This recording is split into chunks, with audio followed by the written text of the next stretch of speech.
Hello everyone, आज है 11 फरवरी और आज इस वीडियो में हम बात करने जा रहे हैं बजाज हाउसिंग फाइनेंस के बारे में। 112 पे ट्रेड कर रहा है और 4% का आज यहाँ पर फॉल देखने को मिल रहा है। पिछले एक महीने में अगर आप देखो तो जहाँ था वहीं पर है, लेकिन इस बीच 115 से ऐसी गिरावट थी कि 105 पे गया, वापस तेज़ी पकड़ी, 119 रुपये से भी ऊपर गया, 120 पे गया। लेकिन कल एक बहुत बड़ा फॉल देखने को मिला और आज भी एक बहुत बड़ा फॉल यहाँ पर देखने को मिल रहा है। बात करेंगे वीडियो में इस कंपनी के बारे में कि चल क्या रहा है यहाँ पर और क्या सिनारियो देखने को मिल रहा है। देखिए, वीडियो को शुरू करूँ उससे पहले अगर आपने अभी तक चैनल को सब्सक्राइब नहीं किया है तो प्लीज़ अभी इसे सब्सक्राइब कर लीजिए, क्योंकि आगे भी बहुत सारे वीडियोज़ हैं जो आपको काफ़ी ज़्यादा हेल्प करेंगे। तो 112 रुपये का शेयर है और एक महीने में जहाँ था वहीं पर आ चुका। अप्स एंड डाउन्स काफ़ी ज़्यादा है। एक साल की बात की तो हालांकि एक साल पुराना ग्राफ है ही नहीं, क्योंकि जो इसकी लिस्टिंग हुई थी वो पिछले साल सितंबर में हुई थी। काफ़ी अच्छा लिस्टिंग गेन मिला, लेकिन उसके बाद वही हुआ जो टाटा टेक के साथ हुआ है, लगातार गिरावट, लगातार। और अगर कोशिश भी करी थी तेज़ी दिखाने की तो उससे ज़्यादा की गिरावट आई।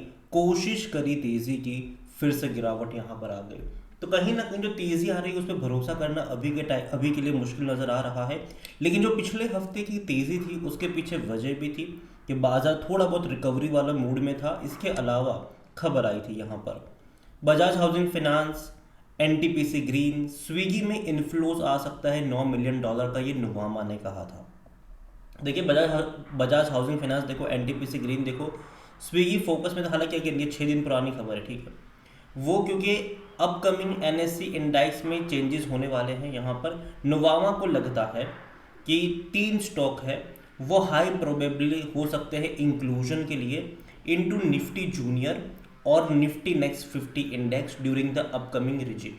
तो यहाँ पर ये हो सकता है the Nifty next 50 index is collection of the stock where who are next in line potential to benchmark of Nifty 50 index. मतलब वहाँ पर इंक्लूजन को लेकर बात थी यहाँ पर। और नुवामा को लगता था कि इसके ज़रिए अगर आप देखोगे तो Nuvama believes that the NTPC green energy into Nifty next 50 index will result inflow of $7 million. और बजाज हाउसिंग फाइनेंस में जो इनफ्लो पॉसिबल होने वाला था वो $8 मिलियन का इनफ्लो पॉसिबल है, अगर इसको जगह मिलती है तो।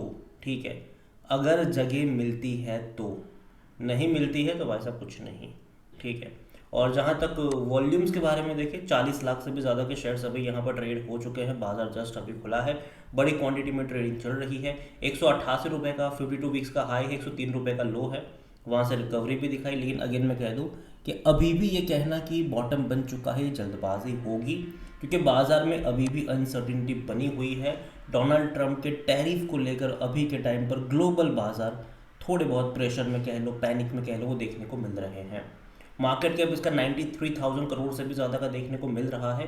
कंपनी के अगर वैल्यूएशन के बारे में अगर हम बात करें तो 49 का पी है। एक गिरावट की सबसे बड़ी वजह भी ये है कि काफ़ी हाई वैल्यूएशन के ऊपर है ये। अगर मैं हाउसिंग इंडस्ट्री की बात करूँ तो one of the highest P ratio वाला शेयर में कहूँगा इसको, महंगा शेयर में कहूँगा इसको, और गिरावट की वजह भी यही है। फाइनेंशियल्स अगर आप देखोगे तो जो लास्ट क्वार्टर के इसके नंबर आए थे वो अच्छे थे, ठीक ठाक नंबर में कहूँगा, उतना बड़ा ग्रोथ नहीं लेकिन ठीक ठाक नंबर कहूँगा। तकरीबन 2,450 करोड़ के आसपास के रेवेन्यू थे, जो कि थोड़ा सा ही इंक्रीज था इससे पहले ये क्वार्टर के 2,410 करोड़ के मुकाबले। और प्रॉफिट अगर आप देखो तो 550 करोड़ में निपट गया, जबकि इससे पहले 545 करोड़ का था। मतलब थोड़ा सा ही इंक्रीज था यहाँ पर, कोई बहुत बड़ा इंक्रीज नहीं था। जबकि बड़ा इंक्रीज क्वार्टर हम देख चुके हैं। अगर आप इंक्रीज़ की बात करोगे तो जून में, मतलब लिस्टिंग के बाद के क्वार्टर को मैं काउंट करूंगा तो जून में अगर आप यहाँ पर देखोगे तो 480 करोड़ से भी ज़्यादा का इनका प्रॉफिट था, जो कि इससे पहले 380 करोड़ का था। बाद में 545 करोड़ हो गया, मतलब काफ़ी ज़्यादा बढ़िया सितंबर में। सेम चीज़ रेवेन्यू को लेकर भी है, लेकिन दिसंबर में ऐसा नहीं हुआ। क्वार्टर बहुत बड़ा जंप देखने को नहीं मिला और इसलिए अप्रिशिएशन भी कुछ खास यहाँ पर मिला नहीं। शेयर होल्डिंग को लेकर अगर हम बात करें तो जो प्रमोटर की होल्डिंग है वो 88.75% की है। अगेन मैं कह दूँ, दिक्कत साथ में ये भी है कि इंस्टीट्यूशन का इंटरेस्ट नहीं बल्कि वो बेच रहे हैं। अगर आप म्यूचुअल फंड की 1.36% की सितंबर की होल्डिंग देखोगे तो वो घट के 0.40 से भैया बिकवाली कर दी इन्होंने। अगर आप डोमेस्टिक को देखोगे 0.58% से बेच के 0.35 पर आ गए।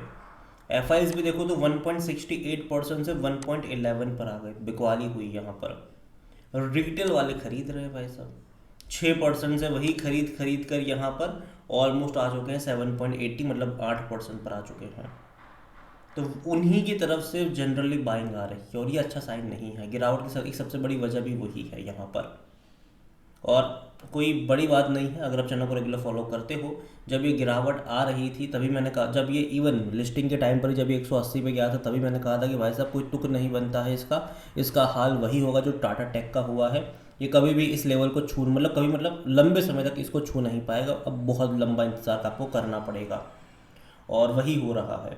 और यहाँ पर जो प्रमोटर की 88.75% का जो स्टेक है वो भी प्रमोटर को 75% पर लेकर आना पड़ेगा। तो प्रमोटर को आने वाले टाइम में और बिकवाली भी करेंगे यहाँ पर। हालांकि 3 साल का टाइम होता है सेबी के रूल्स के जो भी रूल्स है उसके मुताबिक कि 3 साल में प्रमोटर की जो होल्डिंग लिस्टिंग से लेकर 3 साल तक का टाइम होता है कि 75% तक अपनी होल्डिंग को लेकर आना होता है। तो यहाँ पर और होल्डिंग और शेयर्स हो सकता है कि 6 महीने बाद, साल बाद, 1.5 साल बाद बिकने के लिए आपको देखने को नज़र आ सकते हैं। और जनरली मार्केट प्राइस से सस्ते प्राइस पर ही थोड़े बहुत आने के चांसेस होंगे। हालांकि तभी वो बेचेंगे जब मार्केट में दोबारा से रिकवरी आएगी, शेयर में तेज़ी आएगी। जहाँ तक बजाज हाउसिंग फाइनेंस के बारे में अगर हम बात करें तो कंपनी जो है वो अगेन मैं कहूँगा ख़राब नहीं है। कंपनी जो है वो ख़राब नहीं है, लेकिन प्रॉब्लम यही है कि बहुत ही हाई प्राइस पे ये लिस्ट हो चुका था जो कि पॉसिबल नहीं था। ठीक है कि इतना ज़्यादा मतलब कि बहुत कम टाइम में बहुत बड़ी छलांग लगा दी इसने। तो तब से लेकर अब तक अभी यहाँ पर जो हो रहा है वो प्रॉफिट टेकिंग ही है। और भैया अब म्यूचुअल फंड्स हो गए या फिर डोमेस्टिक इंस्टीट्यूशन हो या फिर एफ हो, अब वो लोग भी स्मार्ट हो चुके हैं। अब वो लोग भी लंबे समय तक होल्ड नहीं करते। पैसा अगर डबल हो जाता है तो वो भी बिकवाली कर लेते हैं, प्रॉफिट टेकिंग कर लेते हैं और गिरावट उसके चलते ज़्यादातर हमें अभी के टाइम पर देखने को मिल भी रही है। तो यहाँ पर मैं अभी भी कहूँगा, मैंने पहले भी कहा था कि मुझे लगता है कि डबल डिजिट पे जा सकता है। मैं अभी भी अपने उसी स्टेटमेंट पर कायम हूँ, लेकिन अगेन जल्दबाजी मत करना। यहाँ पर कहीं किसी एक लेवल पर सपोर्ट बनने दो और जब तक वो नहीं बनता है जल्दबाजी यहाँ पर नहीं करनी चाहिए, ये मेरा मानना है। और मैंने पहले भी कहा था कि जो तेज़ी होगी बाज़ार में, जो जहाँ तक मुझे लगता है वो अप्रैल और मई से आपको देखने को मिलेगी। स्टेबिलिटी मैं कह रहा हूँ, तेज़ी नहीं स्टेबिलिटी। और उसके लिए जो खरीदारी के जो मौके हैं वो आपको ढूंढने चाहिए फरवरी लास्ट वीक या फिर मई फर्स्ट वीक में बाय ऑन डिप्स के लिहाज से। तो अभी के लिए वेट एंड वॉच, जल्दबाजी मत करना। अगेन ये मेरा पर्सनल ओपिनियन है, कोई भी इन्वेस्टमेंट एडवाइस नहीं है। ये वीडियो को यहीं पे एंड करता हूँ। पसंद आया हो तो लाइक करें, शेयर करें। चैनल पर अगर पहली बार आए तो प्लीज़ सब्सक्राइब करें। और बजाज हाउसिंग फाइनेंस लिमिटेड के बारे में आप क्या सोचते हैं वो भी आप मुझे कमेंट में लिख कर बता सकते हैं। Thank you.